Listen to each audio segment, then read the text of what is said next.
Hey y'all, my name's Kenny and I'm in Charlotte, North Carolina. And I want to speak to you today about some important issues. And excuse me, I have a couple of cheat sheets because I don't want to sound like an idiot. I may anyway. But I want to talk about the election. I want to talk about daylight savings time.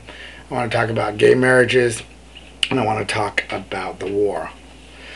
I want to know that how we as a country, we as supposedly free-speaking people living in a democracy, how do we allow upper middle class white men who have basically screwed up the United States of America continue to dictate to us how we will use our own freedoms?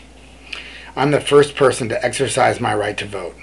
The concept of having a say in the country that I live in and a say in who governs it is a great concept. I would never encourage anyone to not vote. I have since I was 18 years old and in the military. At the time I voted for Reagan because everyone in the military pretty much voted Republican back then. Or at least it seemed like everyone that was higher up encouraged it. Now I'm 42 years old and I've been with my male partner for 8 years. I'm a nice guy, a everyday guy, just trying to live a good, honest life. And I hate to say this, but let's be real. Your vote does not count. Our founding fathers and the men who have had their stronghold on our government have ensured that. I really hate saying that, but let's look at reality. Why do we continue to use the electoral college to determine presidency? It was invented over 200 years ago for reasons that no longer exist. It is used today so that the conspiracy, in my mind, can continue. There are two documented reasons that the Electoral College was invented. The first reason was that the Founding Fathers were afraid of direct election to the presidency. Do you get it? Direct election to the presidency. Our starter government wanted a buffer zone between the general tax-paying population and the president. Why did we need a buffer?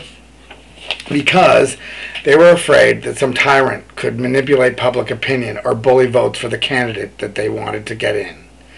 The second reason for the Electoral College was that they did not trust the general population to make the right choice.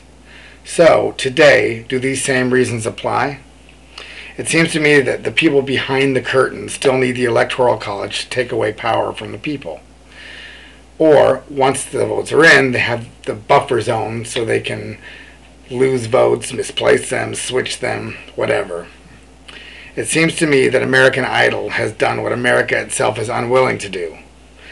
They have set certain requirements for candidates, and we, the people, after viewing their talents, are then allowed to vote for our favorite person. I mean, how simple is that? American Idol has a voting concept down. They do it in one night. They close the voting after 6 hours, and the very next day they have the results. And doesn't it scare you that more Americans vote for American Idol than they do for our government officials, our president? We don't need a primary or a caucus. Think of the ridiculous money that is spent on primaries. The money we spend on primaries could be spent on health care, homeless, education for our children. A candidate should be allowed to run if they meet our country's requirements. It doesn't matter if they're Republican, Democratic, or Libertarian, or whatever party is out there. They should all be allowed to run. What does it matter if we get to the polls and we have a choice of 3 Democrats, 4 Republicans, and a Green Party candidate? Or if there's somebody that runs that has no particular affiliation? One vote for each person, and the person who gets the most votes wins. Why can't we do that with today's technology, with the internet, with telephones, with just the technology alone? We should be able to represent every single person in the United States. It doesn't matter whether it's a small state, a farm, a city. Everyone could easily be represented. Each candidate should be allowed to broadcast 2 5-minute commercials a month for the year before the election. Each candidate should be allowed to be involved in 2 debates in the year before the election. It could be organized or a telethon, but everyone should be able to be a part of a debate. Every candidate that has an interest in the well-being of the United States should be able to be in a debate, not the Democrats or the Republicans, just them. And for the record, I'm registered Democrat. But why should Democrats and Republicans be the only parties that actually count? It seems that since elections began, those two parties ensure that they have the control. Superdelegates, what the hell are they? Who chose them? Did I get a say in who they are? Do I get a say in who they are? Shouldn't I have a say in who's representing me? Wait, I thought that was supposed to happen in a democracy. Shouldn't we get to vote on who's voting for us? Wow. Wouldn't it be better if I just represented my own vote? Once. I just want my one vote to mean something. One vote per person. How hard is that? Let us make the decision on who makes the decisions for us. The war.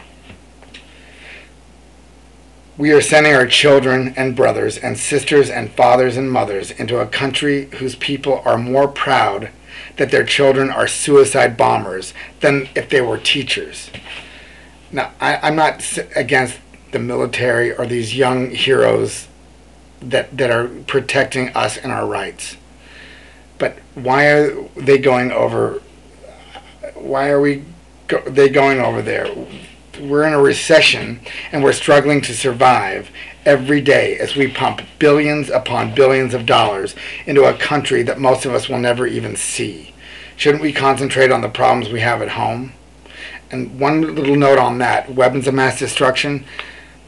Why should America be the only one that has them and no one else is allowed to? Doesn't that seem like America has a little bit too much control? Why don't we ban all weapons of mass destruction in the world? I mean, daylight savings time. Again, something created so long ago for reasons that no longer exist. What a joke. What a hassle to switch the clocks around. Who does it honestly benefit?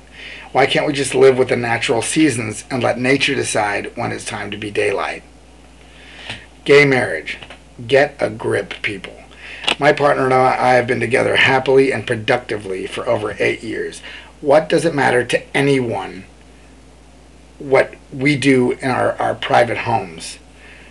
What does it matter to anyone if we're there for each other and that we ensure that each other is safe and loved and in a good home? We love each other. We pay taxes, sometimes more than most. We make a difference in the world around us, and we contribute to a better society. The country should be more worried as to why lawyers get paid more than teachers. Teachers are responsible for the growth and the knowledge of our children. And quite frankly, we stick them in school 5 days a week for 8 hours or 6 hours or whatever it is. Teachers it's almost like daycare.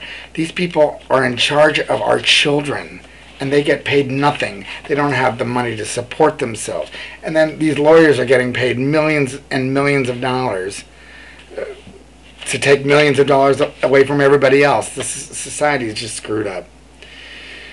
And our priorities are messed up. And if we keep going this way and spending money on issues that are ridiculous, instead of spending money on things that matter, there won't be a world for our children to enjoy. Once again, I'm Kenny. I'm living in Charlotte, and I'm just an ordinary guy with a heart, and I have a genuine concern for the world that I live in. Peace out.